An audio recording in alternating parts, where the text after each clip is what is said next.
Hello! So, the World Cup is just around the corner.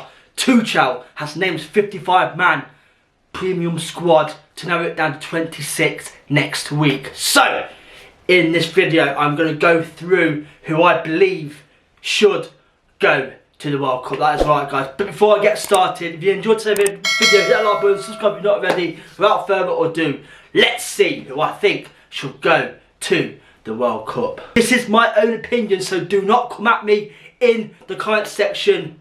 Let's have a debate in the comment section as well. Who do you think should go to the World Cup? I'm not going to name all the players who Tuchel has announced. I'm going to go through the 26 players who I think deserve to go to the World Cup. So we are less than a month away. So let's flipping go, guys. So, goalkeepers, okay. So he's announced obviously quite a few goalkeepers. But in my opinion, Pickford. Then I've got Nick Pope, Trafford down as the third one to go. Because he plays for Man City, you know, he's having quite a tough season. He came into Man City expected to be a starter, but that's not obviously worked out. So, Pickford, Pope and Trafford, guys, in my opinion, should go to the World Cup. Pickford number one, obviously, because he has been, like I say, outstanding for England. So, he deserves to be the number one goalkeeper at the World Cup, okay. So, in defence, okay, guys, I thought long and hard about this lineup, so let me know. So, defenders, I've got Lewis Skelly, Reece James, Mark Gay, John Stones, O'Reilly, Harry Maguire, Luke Shaw. Okay, so that is my opinion who defence should be. So, Lewis Skelly, you know, not been a starter for Arsenal recently, but he has been playing quite well when he has started. Obviously, in the last couple of games or so, he has looked quite solid. So, in my opinion, Lewis Skelly should go because obviously he's fighting for the Premier League title. So, in my opinion, you cannot leave someone out who is obviously going to win the Premier League. Then I've got Reece James, who, you know, this one I was a bit stuck on because obviously you got Trent in the 55-man squad and also Reece James. But for me, Reece James is the one to go because Reece James is more versatile. Yes, Trent can play midfield as well, but Trent is, you know, I don't know about Trent. It's like his defending lets him down a little bit. Reece James is good at defending, good at coming forward as well. So in my opinion, Reece James for me will be the number one starter at right back in the World Cup. Okay, so you got Mark Gay, who does not need no introduction. Man City, centre-back, solid defender, you know, he deserves to go as well. You know, again, when he has played for England, you know, he looks very, very solid in defence. Then I've got John Stones, who, quite a controversial one, guys. Yes, he has not played much for Man City this season due to injuries and just being dropped out of the team. But in World Cups, guys, you need experience and leadership, okay, and John Stones brings experience and leadership to this team. So even if John Stones does not start for England, having him presence in the dressing room will help massively. But, you know, a good player to bring on, you know, fantastic player to bring on, solid in my opinion. Then I've got Rico O'Reilly, plays for Man City, left back, you know, again, a bit like Reece James, very versatile. He can play in the field as well. So, you know, if someone does get injured, you know, bring him in as well. For me, probably not the starter that I'd want. I'll get onto the starter who I believe will start. But yeah, Rico O'Reilly, you know, solid player. You know, very versatile, just like Reece James. So that is why I put him in my team. Okay, then I've got Harry Maguire, guys, who does not need any, you know, criticism for England. Okay, he has been, when Harry Maguire plays for England, he never lets us down. You know, he has been a very key part to this England setup in recent time. Getting to the finals, you know, a couple of times and getting to the later stages in the competitions. Harry Maguire, there's no matter about it. He needs to go to the World Cup, okay? The last one is not in the actual 51-man squad, but is actually in the wild card section, which is the last four, you know, to add up the 55-man. So this one, I've got Luke Shaw. That is right, okay. He has not played for England for many, many years. But this season, for Man United, you know, he has kept fit, looking quite sharp as well. You know, solid defender, strong on the ball. And I think we need, again, leadership, guys, is what we need in the dressing room. So, with John Stones, Maguire and Luke Shaw in defence, you know, I think that it's going to be a solid defence lineup, okay? So yeah, Luke Shaw, in my opinion, should be starting because he's, like I say, he's solid. Very, very solid. Yeah, Rico Riley is probably better on the ball and more versatile, but we need leaderships in this squad. So Luke Shaw, for me, should be going to the World Cup in that wild card section. Okay, so right now we're going to move on to the midfielders, okay? So we've got Declan Rice, Jordan Henderson, Jude Bellingham, Adam Wharton, Cole Palmer, Bobby Mainu, Elliot Henderson, James Garner, and Eze. Okay, so guys, you might have seen I've left out a few massive players in that squad, but let's get onto it right now. So Declan Rice, you know, #1 starter. There's no way he does not go to the World Cup. There's no way he does not start as well. You know, he has been outstanding this season for Arsenal and for England. Okay, so my opinion, Declan Rice will be starting 100%. I think he's going to be a key man in midfield this season. So the next one is Jordan Henderson. You know, I was a little bit, you know, not sure about him. Not sure about Jordan Henderson. Yes, there's better players than him in this England lineup and list. But for me, I spoke about it all video, guys. Leadership and experience. I think in the last Euros, Harry Kane did come out and say, you know, we miss Jordan Henderson so much in the dressing room because he talks, you know, he settles the players down, okay? And in my opinion, you know, they're better players than him, but with Jordan Henderson as well in the dressing room, you know, we need leaders, we need people who are going to understand what needs to be done during each and every single game, okay? And, you know, you may not be starting for England, obviously, with Declan Rice there, but having him on, you know, last 10 minutes or so, last 15 minutes to just hold that play up, I think he is the man for that job, okay? So let me down below in the comments, do you think I am right for taking Jordan Henderson? I think it'll be his last World Cup, but you never know, guys. You know, this guy just keeps on going. Next one is, again, no introduction. For me, it'll be Declan Rice and this guy. I've got Jude Bellingham in midfield as well. So in my opinion, there's no way he does not go. Yes, he has not been great this season for Real Madrid, okay? He's been injured a lot, but that is down to the fact he's played so many games in the last couple of years or so, and I think it is time, you know, that he has a break because you don't want someone like Jude Bellingham to keep playing games and, you know, getting injured and, you know, going downhill. But, you know, in recent times he has been playing quite well for Real Madrid. I watched the game yesterday, he scored.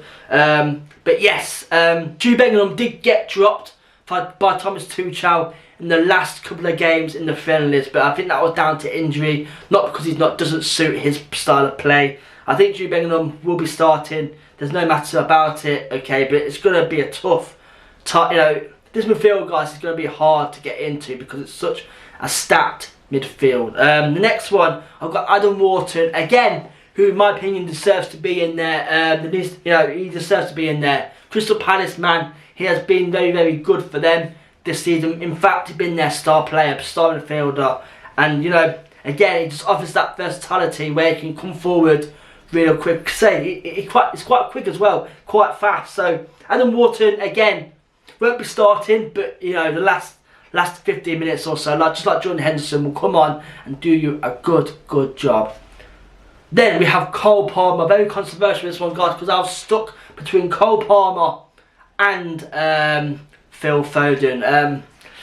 Phil Foden recently has looked quite good, okay, but in my opinion, like, he has been missing this season. Yes, I know his stats, you know, still look quite good, but in my opinion, like, he does go missing in games, and Cole Palmer has not been great this season, but I think Cole Palmer offers you a little bit more than Phil Foden because I'm stuck on who to take. But I chose Cole Palmer because of the, you know, he offers more coming forward. You know, he's a bit more skilled, I think, than Phil Foden. Phil Foden is very skilled, but Cole Palmer for me just has that edge. So let me down below in the comments, what do you reckon? Next one, I've got Bobby Mainu, okay. Has been bossing it for Man United. Recently signed a new contract for Man United, so, you know, he's a main player now. He's a main player for Man United, and he has looked quite solid, okay. He not the most quickest of players, but again, he's a very solid player to bring on as a substitute to hold that play up and, you know, just dictate the play, alright. I watched him for Man United this year and he does seem to get involved with everything. Like, he comes forward, he defends, and that's all you can ask for from a midfielder. Just defend and attack, and I think he offers both of them. So again, a bit like, well, you know, I'm not sure about Jordan Henderson, I'm not sure about this guy, but I think he deserves to go because he has been quite solid for Man United this season. This next one is a very strange one again. I couldn't really decide. I've got Elliot Anderson for Nottingham Forest. That is right. When he has played for England in the last couple of games, you know, he has looked quite solid. Scored a goal as well, you know, so that is very, very good. He has been quite good for Forest this year. Again, this guy here, I was stuck between him and Morgan Gibbs-White, okay? But in my opinion, Elliot Henderson offers a little bit more in defence as well. Obviously, because I've got so many attacking midfielders in this squad, I thought let's try and even it out a little bit and put Elliot Henderson in there. You know, I think he deserves to go. He has been very, very good for Forest this season, and a lot of Forest fans, you know, are hyping over him. And I think, you know, I think I've done the right thing there, taking this guy. This next one, who I believe should be starting, is a very strange one to, obviously, after many years, God, this guy's not been in the frame to be in the England squad, but in the this season alone, you know, he has literally proved himself to be such an important player. So this one is James Garner for Everton. Been an outstanding player. Just like Anderson, he gets involved with everything, you know, and, you know, in my opinion, he should be starting with Declan Rice, because I think these two midfield guys, you know, and Jude Bellingham as well, you know, we're going to have such a solid midfield, okay? And, you know, I believe he should be going because he has been very, very, you know, confident in this Everton lineup, and he has been bossing it for them as well. So in my opinion, yes, during the game, James Garner, he has literally came on the scene from nowhere. Like, literally a couple of years ago, no one was speaking about him being in the England setup, and literally, God, the way he has been this year, he's literally got himself in there. So fair play to him. That is the reason why he should be going, just because of that. You know, he's literally proved himself to be a very top player. This next one, okay, again, I was stuck between three, like, attacking midfielders. This next one, I have got Eze, okay. So, Arsenal, you know, about to win the league. I think Eze, a bit underrated in my opinion. Like, he, you know, skillful, he's quick, you know, he reads the game really, really well. And again, I cannot see an England side without Eze in it, because he offers that much coming forward. It's impossible not to take him. So that is why I've took him over Phil Foden as well. Because again, Phil Foden, I've probably had a better season. I'm a bit contradicting myself here. Phil Foden has had a better season, but Eze for me just has that edge on skill-wise, attacking-wise. I think Phil Foden is very, very lightweight, and I think he'll get knocked off the ball quite easy. That's what I find with Foden anyway. You know, he's small. You know, for me, I don't know. Let me know down below in the comments or in this quiz that you're seeing on screen right now, or in the comments section. Comment on that, what you think, yes or no. Should Phil Foden go to the World Cup? And then I might change my mind as it goes on. So we'll see what happens, guys. But yeah, let me know down below in the comments, what do you think, okay? So we're now down to the forwards, okay? So we've got Harry Kane, Rashford, Danny Welbeck, Bowen, Saka, Watkins, and Barnes. That is right, guys. So as you heard, Harry Kane, no-brainer. The England captain, been outstanding this year, scored nearly 50 goals this season for Bayern Munich. So there's no doubt, you know, he is our main man this season. He is our main boy in the World Cup. You get the ball to him, he will score you he will score you goals, okay? So, you know, Kane for me will be 100% starting, but who can help him score these goals, okay? So I've got Marcus Rashford, bossing it for Barcelona. You know, he was out the frame for Man United, obviously, because he weren't playing. But for Barcelona, he has been brilliant. You know, I watched, he scored a good free kick last week as well. So Rashford, again, offers that speed on the wings as well, and not just up front. So for me, has to go. So this is another one, guys, on the wild card list to make up the 55-man squad. It's Danny Welbeck. If this guy does not go to the World Cup, then we should protest this decision, because Danny Welbeck, man, is most informed English striker in the Premier League this season, and the fact he's 36 years old and considering going to the World Cup, you know, he should be going. So this guy needs to go, deserves to go, and if he does not go, then, you know, Tuchel, what are you doing, basically? So this next one is Jared Bowen. Yes, not had a great season with West Ham, but again, he just offers that experience, that leadership, okay, captain for West Ham, so, you know, he has that leadership there. Good player overall, you know, on his day, fantastic player. Good on the wing, good up front, so he can play on the wing and up front. So 2 positions up there to help Kane and the lads score more goals, okay. So next one is Saka, who again, no doubt will be going on the wing, because when Saka plays for England on the wings, he is unstoppable. So Saka 100% will go to the World Cup as well, no doubt about it. So this next one, it's a little bit iffy about it. I weren't sure between him and another guy, Ivan Toney. I've gone for Ollie Watkins again, because Toney is in the Saudi League, and in the Saudi League do not deserve to go to the World Cup, in my opinion. So Ollie Watkins will be going as well, in my opinion, because again, apart from Danny Welbeck, he is the only man in form with Watkins. Yes, you've got Calvert-Lewin as well, but Calvert-Lewin very hit and miss with injuries, okay, and I'm not sure about Calvert-Lewin if he can live up to the expectations he has this season with Leeds, okay. But Ollie Watkins will definitely go, in my opinion, so we'll see what happens. We are down to the final one, guys. We are down to another winger. That is right, we are down to Harvey Barnes. That is right. I changed this guy twice before I did this video, but for me, Barnes needs to go to the World Cup. He has been outstanding when he has played for Newcastle this year. You know, he has scored quite a few goals, and I think with his sheer pace on the wing, I think it will be beneficial for him and Rashford to rotate that left wing position. Him and Barnes together, guys. Him and Rashford together, you know, I think that's a solid left wing attacking position right there. So anyway, guys, that's the end of this video. That is who I believe should go to the World Cup in this 26-man squad. As you're watching this, it's next Friday.